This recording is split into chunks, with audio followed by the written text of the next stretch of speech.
Cancel it. It is over. Keyshawn Davis asked about fighting Shakur Stevenson. You won't really believe his answer in this video.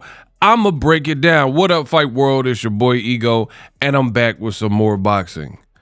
My goodness. These boxers, these new boxers, Gen Z boxers, they need PR people ASAP. First, I'll let you listen to what Keyshawn Davis said when he was asked about fighting his brother, his boy, his friend, Shakur Stevenson. Roll the clip. But if Shakur beats Teo, and he is favored to do so, he's the 140-pound. Why is Max Kellerman hollering? Ninja, why are you hollering? Like, boxing is funny. You just got some characters in here. Why is he screaming? But if Shakur beats Teo, and he is favored to do so, he's the 140-pound champ. And if he stays there for a minute, and that's your division, when the dust settles, if you two are the best dudes, what are you going to do? I mean, I'm going to tell you like this, Max. Look, I'm 26 years old. I see the boxing landscape. I understand Shakur will be 140 champ, and that's my division. I feel like boxing is my division. I feel like I can really do whatever I want to do, and I know what I want to do after I beat Jermaine. I want to go to 147 and get a 147 title. Said a whole bunch of nothing. You're being asked about fighting Shakur at 140. You're moving up to 140 to fight Jermaine Ortiz, and you're like, man, I know what I could do. I believe in what I could do, blah, blah, blah. You didn't really say anything, bro. This new generation needs help. They need help branding themselves. Now, here's the thing. Shakur and Keyshawn, they have pretty much made it official. They're not fighting each other, right? Especially Shakur.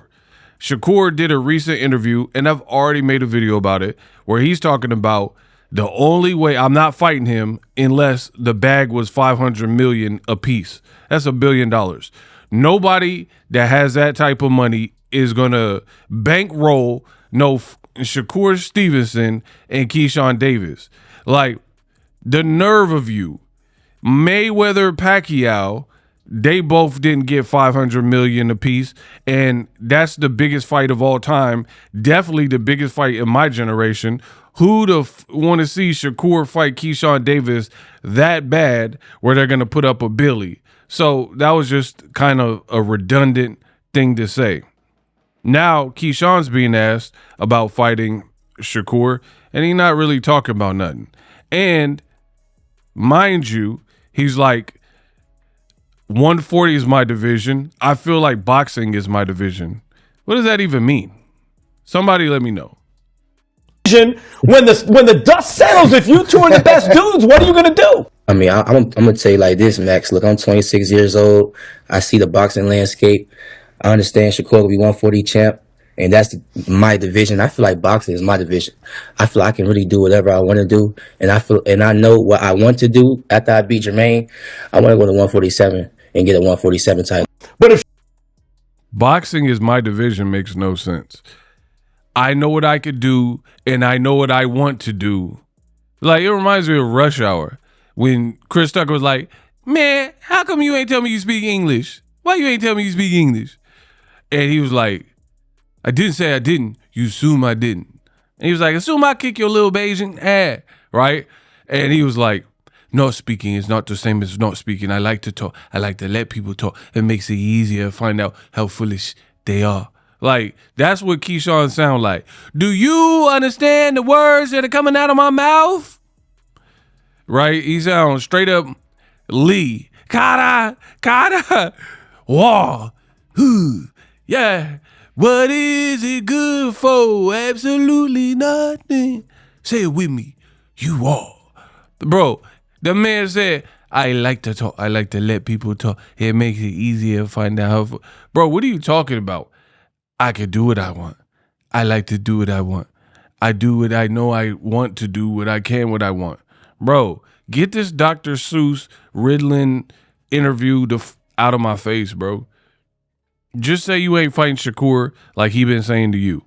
The other thing that proves that I'm the grand champ and I'm the best in the business is remember what Ego told you about these fighters in this new generation and their weight. The man hasn't even moved to 140, and he's already talking about, I want to fight at 47. I know what I could do. I want to fight for a 147 title. I try to tell you, I am him.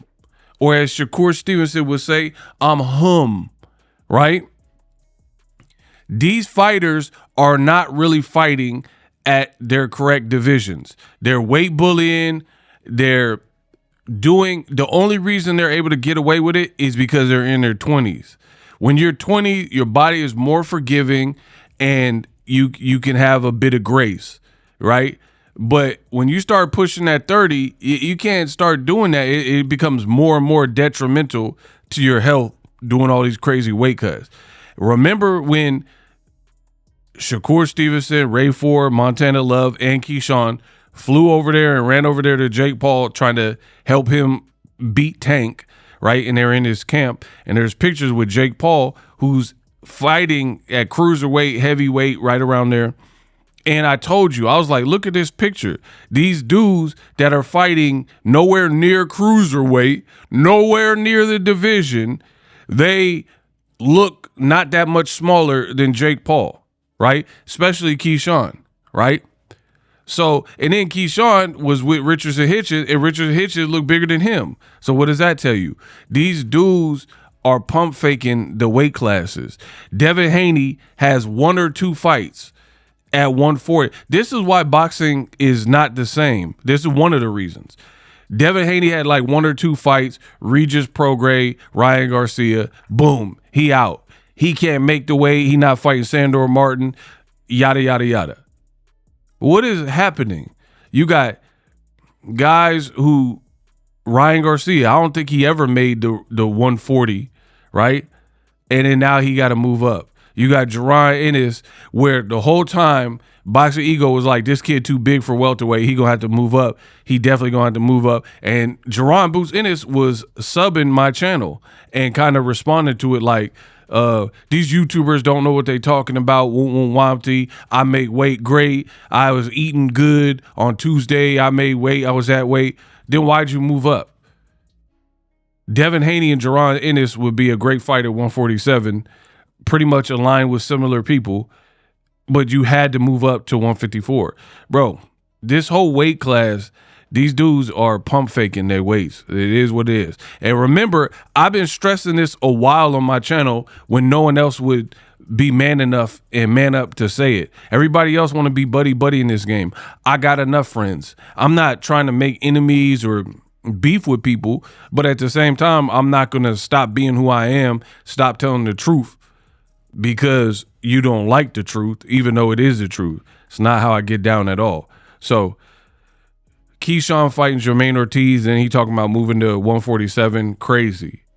And it shows you, like, why not go straight to 147 and fight Devin Haney then?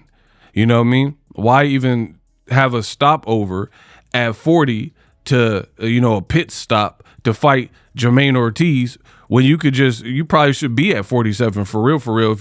If you haven't even made it to 140, coming from 35 where you were, couldn't make the weight with Edwin De Los Santos, right? Got that whole fight screwed up. Then jumped the boy that beat your brother and arguably did pretty good with you. And then now you can't make the weight at 40 either. You're going to have to move up to 47 to avoid your brother. This is what makes boxing look pathetic right now. 2 guys that aren't blood brothers refusing to fight. Then no one can stay in their weight class for longer than a year and a half because they're not at their true weight class.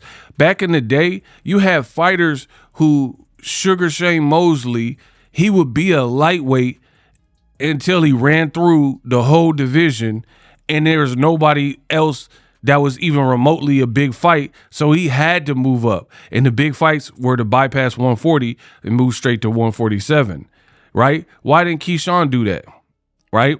Even though there's work at 140, like Gary Antoine Russell. But if you can't make weight, you can't make weight. Move up to 47 then. Fight Devin Haney. and mix your name in with Ryan Garcia, Barrios, and all that? Why are we watching? This is part of the problem with boxing right now. There's no real like chain of command. A lot of these dudes aren't branding themselves good. They're not really stars. They're refusing to fight because of friendship and all this other goofy stuff. And then when it comes to the weight, you got the weight bully and stuff where they can't even like establish themselves as credible, long-standing champions in a particular division. But then they get on social media and they talk like they Superfly. You know what I mean? They talk invincible and bulletproof, like, oh man, I'm the cash cow, I'm the A-side. You haven't even really done nothing. How are you the cash cow and A-side over this guy? And I don't know, boxing looks weak. Live streaming can be tough, which is why I use StreamYard. Click the link in the description for StreamYard, which is an awesome tool that enables you to set up your stream with ease of use. Get great results with live streaming. It's what I use. Stream to social media with ease with StreamYard. Live streaming is here to stay. Engage with your audience using StreamYard. Great way to reach out to your audience and connect. So you need a tool that can do that.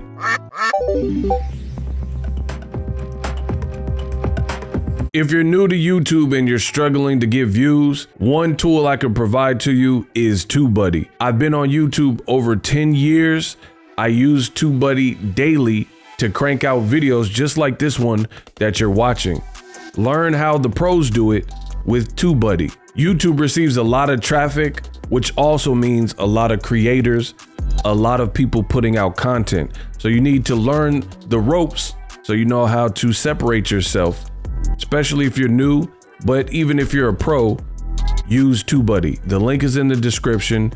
Get more views, more subscribers, and a higher click-through rate, so ultimately you can realize all of your online goals. Use my affiliate link in the description and grow your channel fast.